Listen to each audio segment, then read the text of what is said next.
नमस्कार, मनी गुरु की इस खास पेशकश में आप सभी का स्वागत है। मैं हूं स्वाति रायना। आप में से कई माता पिता अपने बच्चों को पॉकेट मनी देते होंगे, पर क्या आपको मालूम है कि आपका बच्चा उस पॉकेट मनी को कहां और कैसे खर्च कर रहा है? बच्चों को पैसों की अहमियत शुरुआत से ही समझाना बेहद जरूरी है, जिससे आगे चलकर उनमें बचत, खर्च और निवेश की आदत बन पाए। तो पॉकेट मनी का सही इस्तेमाल कैसे कर सकते हैं पैसों की प्लानिंग के लिए, इस पर करने वाले हैं खास चर्चा। आज हम हमारे साथ दो खास एक्सपर्ट्स हैं, उनका परिचय करा दें। Certified financial planner Poonam Rungta और फिनवाइज की फाउंडर प्रतिभा गिरीश। पूनम और प्रतिभा दोनों का बहुत स्वागत है मनी गुरु के आज के इस खास कार्यक्रम में। पॉकेट मनी ना अभी पहले शुरुआत से हमारे टाइम से भी हमारे पेरेंट्स को भी पॉकेट मनी मिला करती थी। पहले तो बहुत छोटा सा अमाउंट होता था, अब तो थोड़ा उसमें भी इन्फ्लेशन के साथ साथ बढ़ोतरी हो गई है। और हमें याद है हम पिगी बैंक में या गुल्लक में पैसे डालते थे। तो ये काफ़ी अच्छा एक तरीका है बच्चों में एक बचत की आदत डालने का, उन्हें पैसों की अहमियत समझाने का। पहले मैं पूनम आपसे समझूं, ये पॉकेट मनी से प्लानिंग का आइडिया जो है ये कैसे काम करता है, ज़रा बताइए। एक बच्चा जिसको पॉकेट मनी मिलती है वो कैसे अपने इस छोटे से गुल्लक से गुडलक क्रिएट कर सकता है? देखिए, स्वाति, जो टॉपिक आपने उठाया है वो इतना अहम है कि अगर ये शुरुआत से बच्चों में सेविंग की हैबिट डाली जाए और उस सेविंग से निवेश करने का उन्हें इम्पोर्टेंस बता दिया जाए, तो आई थिंक फाइनेंशियल गोल्स को अचीव करने में बचपन से ही आदत हो जाएगी और it will be a very good house hold जहाँ पे ये आदत होगी। तो बच्चों को जब हम पॉकेट मनी की आदत डाल देते हैं, जब उन्हें, जैसे आपने कहा, हमें भी बचपन में पॉकेट मनी मिलती थी, और जब पॉकेट मनी मिलती थी तो there use to be a plan. तो बच्चों को प्लान सिखाना है कि इस पॉकेट मनी से आपको पूरा महीना अपने खर्च निकालने हैं, और उस खर्च के हर एक खर्च को डिवाइड करना है कि कब वो खर्च आएगा और कितना उसके लिए पैसा चाहिएगा और कितना आप उसमें से बचा सकते हो, which is called budgeting in another words. तो एक एक आपने छोटा सा एक्शन लिया है पॉकेट मनी देने का बच्चे को, मगर उसके साथ एक बहुत बड़ा प्रोसेस शुरू हो जाता है बच्चों के दिमाग में, और उससे उसकी डेवलपमेंट जो होती है टूवर्ड्स इन्वेस्टमेंट एंड सेविंग, वो बहुत कि उसकी शुरुआत होती है। जिसे कहते हैं ना, हम बीज डालते हैं, तो हम एक आगे हम्म। इन्वेस्टमेंट, सेविंग और इन्वेस्टमेंट का बीज डाला है हमने पॉकेट मनी दे के बच्चे को। तो जब बच्चा बहुत छोटा होता है, बिफोर 3 to 4 years, उसे ये समझ नहीं है कि पैसा is exchange medium to buy things, या वो कितना काम का है। उन्हें सिर्फ गुल्लक में पैसा डालना सिखाया जाना चाहिए, ताकि उन्हें पता चले कि एक एक चीज हम बचा रहे हैं, और एक क्लियर जार में। हमारे टाइम में गुल्लक मिट्टी के हुआ करते थे, बट बेटर एक क्लियर जार जो हम्म। जिससे ट्रांसपेरेंसी, उसमें एक एक सिक्का डाले, उन्हें पता चले कि ये बढ़ रहा है। और उसके बाद जैसे वो 5 years वगैरह के हों, उन्होंने पता चले कि ये पैसे से कुछ चीजें ली जा सकती है, उनके टॉयज आ सकते हैं, उनकी कैंडीज आ सकती है, वो तोहफे ला सकते हैं। तो उन्हें फिर उस धीरे धीरे एज वाइज हमें बच्चों को फाइनेंशियल प्लानिंग की उस पॉकेट मनी से आगे बढ़ के बैंक अकाउंट खुलवाया बिल्कुल। जाए, उनका उन्हें गोल समझाया जाए कि किस लिए आपको हम्म। पॉकेट मनी दिया जा रहा है, और उसमें से आप कैसे बचत कर सकते हैं, हम्म। और उस बचत करके अपने पैसे को कैसे बढ़ा सकते हैं। बिल्कुल। तो बचपन से ही आदत बच्चों में डालें। वैसे भी आजकल के बच्चे जेन ज़ी जिनको हम कह रहे हैं, जेन अल्फा, अब तो जेन बीटा का ज़माना भी शुरू हो गया है। हालाँकि वो बच्चे तो अभी पैदा ही हुए हैं, पर इतने ज़्यादा ऑलरेडी टेक्नोलॉजी savvy है कि उन्हें हम जब उनके उम्र के थे उनसे कई गुना ज़्यादा मालूम है। मैं प्रतिभा आपसे जानना चाहती हूँ, आजकल का जो बच्चा है जो फाइनेंशियल प्लानिंग या फिर पैसों की अहमियत जो समझना चाहते हैं, उनमें जो पेरेंट्स हैं ये हैबिट इनकलकेट कैसे करें रोजमर्रा की जिंदगी में? क्या वो छोटी छोटी बातें हैं, छोटी छोटी आदतें हैं जो कि पेरेंट्स को अपने बच्चों के साथ मिलकर टुवर्ड्स फाइनेंसेस करनी चाहिए? एक तो सबसे पहली बात, हम लोग अपने फाइनेंसेस को डिस्कस नहीं करते, एज अ फैमिली डिस्कस नहीं करते। मनी को लगता है कि एकदम मतलब अकेले में कॉन्फिडेंशियल बात है। ये कॉन्वर्जेशंस को नॉर्मलाइज करना बहुत ही जरूरी है कि बच्चे भी हैं, अगर थोड़े बड़े बच्चे हैं 7-8 साल के ऊपर है, तो वो भी सुने। आप अपने मतलब स्पाउस के साथ जब डिस्कस कर रहे हैं कि क्या करना है, वो उनको भी एक पार्ट ऑफ द कॉन्वर्जेशन बनाया जाए, ताकि finances are a very integral part. वो तो स्कूल में तो सिखाया नहीं जाता, तो हमारे पे जिम्मेदारी आती है कि उनको नॉर्मलाइज किया जाए। Number one. नंबर 2 है कि हम कितना भी क्यों ना बता तो देंगे कि क्या करना है, कितना सेविंग्स करना है, बजट करना है। We also have to lead by example. हम बता रहे हैं, उससे ज्यादा हम दिखा रहे हैं, उससे उनको फर्क पड़ता है। जब हम while we were leading by example, वो उनको दिखाई नहीं देता, तो उनके साथ डिस्कस करना भी जरूरी है। देखो, मुझे ये खरीदना था, लेकिन इस मंथ का बजट खत्म हो गया, इसलिए मैं वेट कर रही हूँ नेक्स्ट मंथ के लिए। तो उनके मतलब जहन में ये घुस जाता है कि हाँ, हर चीज इंस्टेंट ग्रेटिफिकेशन अभी का अभी नहीं मिल सकता है। मेरे मम्मी पापा के साथ भी यही होता है कि आज इस महीना नहीं तो नेक्स्ट महीने के लिए वो लोग टाल देते हैं। तो you lead by example and you normalise conversation, ये बहुत ही जरूरी बात है। And whenever you get any new मतलब कुछ बिल्कुल। बोनस आ गया, तो उसका भी कॉन्वर्सेशन करें कि आया है और हम इसको निवेश करेंगे, आगे जाके ये बहुत बड़ा बनेगा, तो ये इसमें काम आएगा। So they understand that these are normal. Right. बिल्कुल, पेरेंट्स को अपने बच्चों के लिए फाइनेंशियल ट्रांसपेरेंसी रखनी चाहिए। आपका जो फाइनेंशियल स्टेटस है वो कैसा है, बच्चों को मालूम होना चाहिए, जिससे वो पीयर प्रेशर में ना आ जाए। कई बार बच्चे स्कूल में पीयर प्रेशर में आ जाते हैं।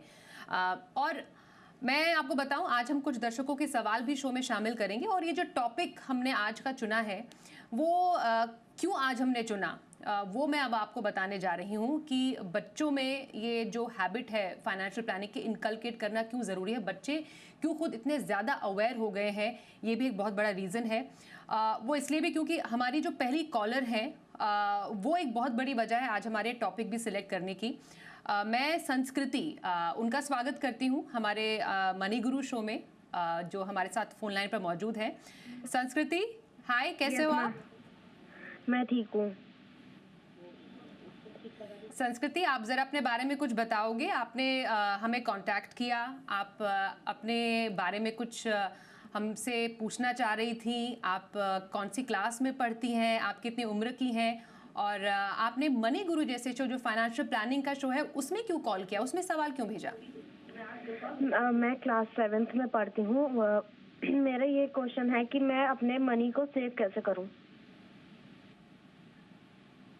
ओके, क्या आप ऑलरेडी कुछ सेव करती हैं, या पैसे जो आपको मिलते हैं, कुछ पॉकेट मनी आपको मिलती है? कहाँ से आपको ये आइडिया आया कि आप क्लास 7th में आप लगभग कुछ 11-12 साल की होंगी शायद, कि आपको सेव करने का ये आइडिया कहाँ से आया, कैसे आया?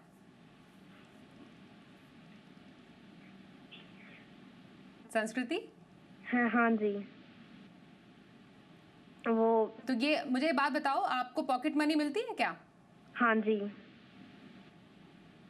ओके, और उस पॉकेट मनी को आप अब तक कितना, कहाँ खर्च करते हो, या कहीं पर सेव करते हो? पिगी बैंक रखा है, उसमें क्या वो पॉकेट मनी डालते हो? मैं अपने अब तक कैसे जो इस्तेमाल मुझे करते हो इस पॉकेट मनी का?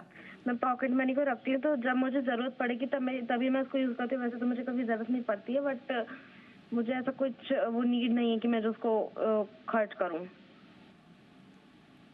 ओके, और अब तक आपको अभी कितना पूरा आपने सेव करके काउंट किया, रखी हूँ। कितनी पॉकेट मनी आपने इकट्ठा की अपने लिए? हाँ जी, 22,000।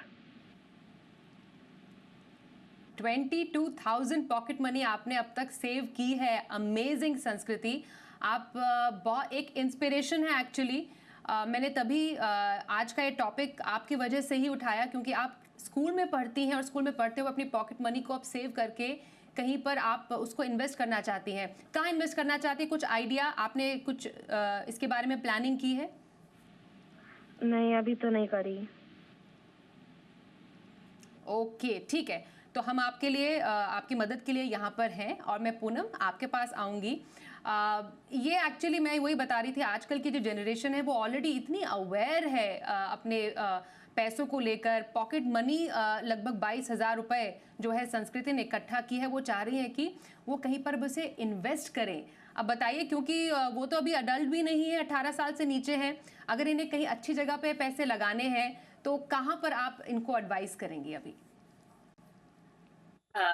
Swati, I would like to first of all congratulate Sanskriti, अगर वो सुन रही हैं तो आई एम वेरी इम्प्रेस्ड कि इस उम्र में उन्हें सेविंग करी है। मतलब बच्चे सेव करते हैं पॉकेट मनी को, I wouldn't be surprise at that, but इन्होंने एक पहल लेके जी बिजनेस को फोन किया है कि मेरे क्वेश्चन को लिया जाए, और साथ ही जरूर इन्होंने ये शो देखा है कि इन्हें यहाँ राय मिलती है। I am totally speechless and I congratulate जी बिजनेस ऑल्सो कि आपका ये जो अवेयरनेस का जो मुहिम है ये कहाँ तक पहुंच रहा है। I am really impressed.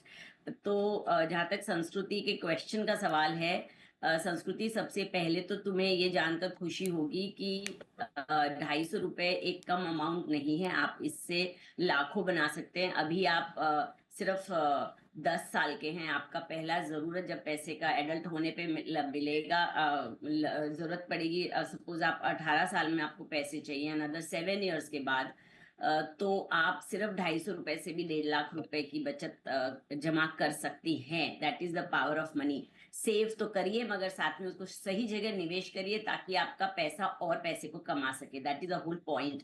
तो आप एक SIP शुरू कर सकते हैं म्यूचुअल फंड में, जो बहुत ही आसान है, मगर आपको आपको आपके पेरेंट की, गार्डियन की मदद लेनी होगी, क्योंकि अभी आप माइनर हैं, अभी आप 18 वर्ष के नहीं हुए हैं। तो आपकी जो नो योर कंप्लायंस का जो स्टेटस है, जिसे हम KYC कहते हैं, उसमें आपको आपके माता या पिता की मदद लेके आपको KYC कंप्लीट करके आप निवेश बहुत आराम से कर सकते हैं। आप अपने पेरेंट्स की हेल्प लें ये सब करने में, क्योंकि सही तरीके से निवेश होना चाहिए, डिटेल सही होनी चाहिए। और आपका जो bank account, I am sure आपने बैंक अकाउंट खोल रखा है जहाँ पे पैसे जमा है, और आप ही के अकाउंट से निवेश हो सकता है। और जब भी आपको जरूरत पड़े, हो सकता है आपको अपने पेरेंट्स के लिए कुछ गिफ्ट लेनी हो, या दिवाली पे आपको कुछ नए कपड़े लेने हो, या व्हाटएवर आपको जरूरत पड़े, तो आप बहुत आसानी से पैसे इसमें से विड्रॉ भी कर सकते हैं।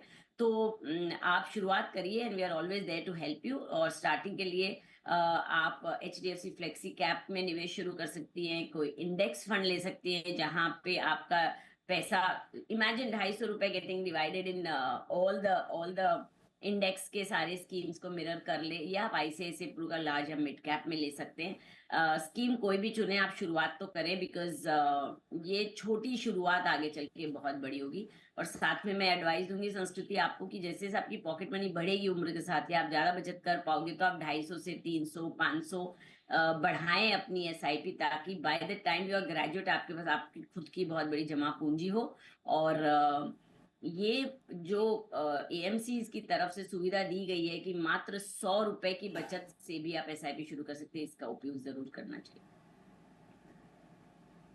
ओके संस्कृति, ऑल द वेरी बेस्ट। क्योंकि अभी आप पढ़ाई करिए, आप स्कूल में हैं, तो आप थोड़ा सा म्यूचुअल फंड्स के बारे में, या फिर जो अलग अलग इन्वेस्टमेंट ऑप्शंस होते हैं जहाँ पर भी आप इन्वेस्ट करना चाहते हैं, उसके बारे में थोड़ी पढ़ाई भी कीजिए।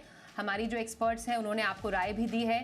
थोड़ा सा उसको समझ के, पढ़ के, अपने पेरेंट्स से सलाह मशवरा करके आप ये इन्वेस्ट कर सकती हैं। क्योंकि आप माइनर हैं, इसलिए आपको पेरेंट्स के साथ मिलकर एक KYC करनी पड़ेगी। उसके बाद आप म्यूचुअल फंड में पैसा डालना चाहते हैं वहाँ डालिए, या फिर कोई और अकाउंट खोलना चाहती है वहाँ पर कर सकती हैं। पर बहुत अच्छी सोच है आपकी, ऑल द वेरी बेस्ट। एक ब्रेक का भी वक्त हो गया है, आगे भी चर्चा को जारी रखेंगे, बने रहिए हमारे साथ।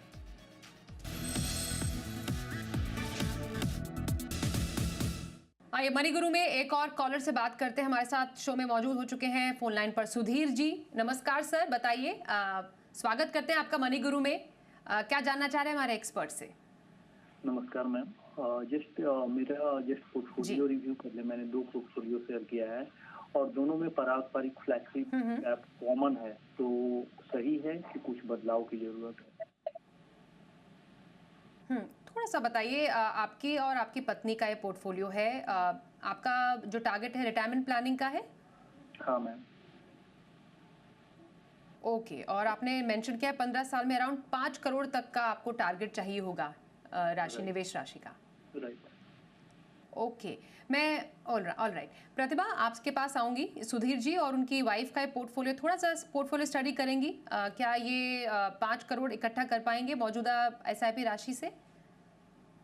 तो SIP आज की तारीख में आप 1 लाख रुपीस का कर रहे हैं, सिर्फ ये 1 लाख रुपीस कंटिन्यूअसली करते रहेंगे 15 इयर्स तक, तो वो बन जाएगा 5 करोड़।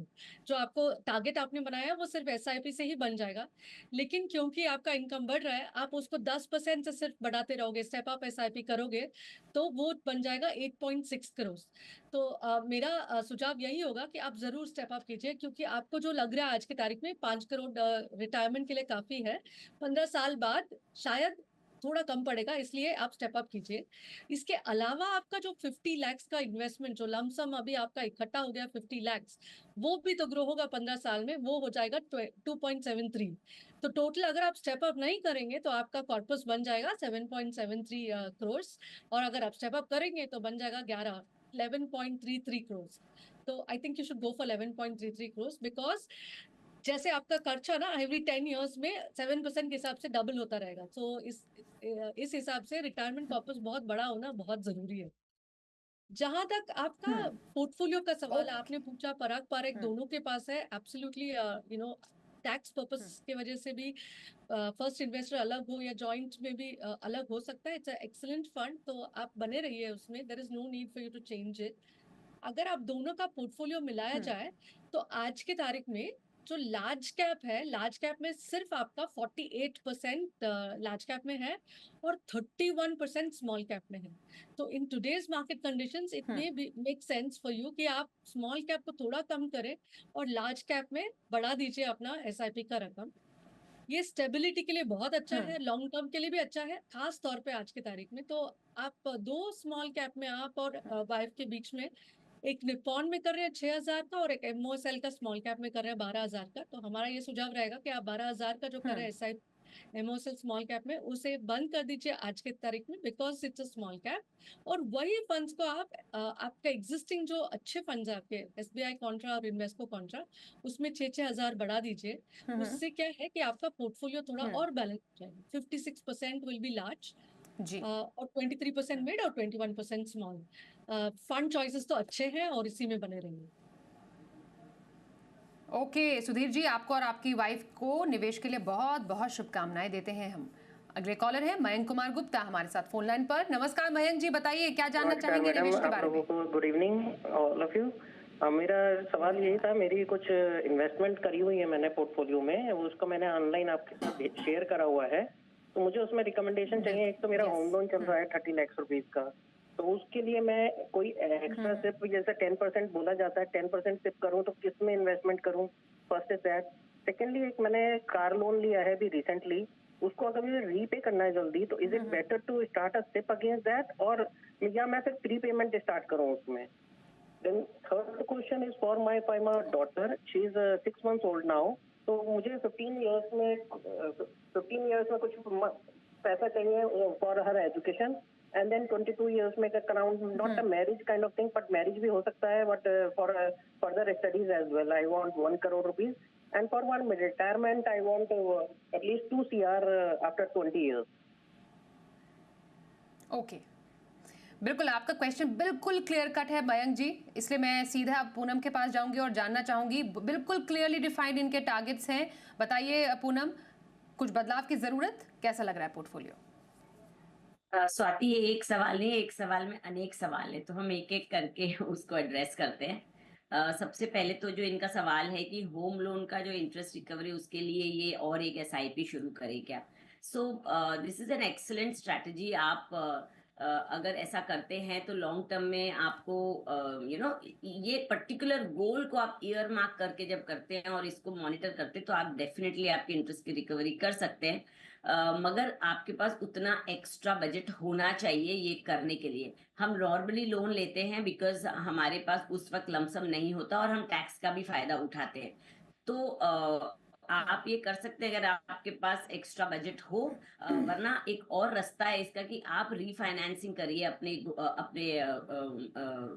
ईएमआई को, अपने लोन को. और जब आप रीफाइनेंसिंग करते हैं और जो डिफरेंस आता है इंटरेस्ट का, वो जो पैसा बचता है ईएमआई का, उसे न बचा के उसे एसआईपी किया जाए, तो वो स्ट्रैटेजी को आप अपना के भी ये कर सकते हैं.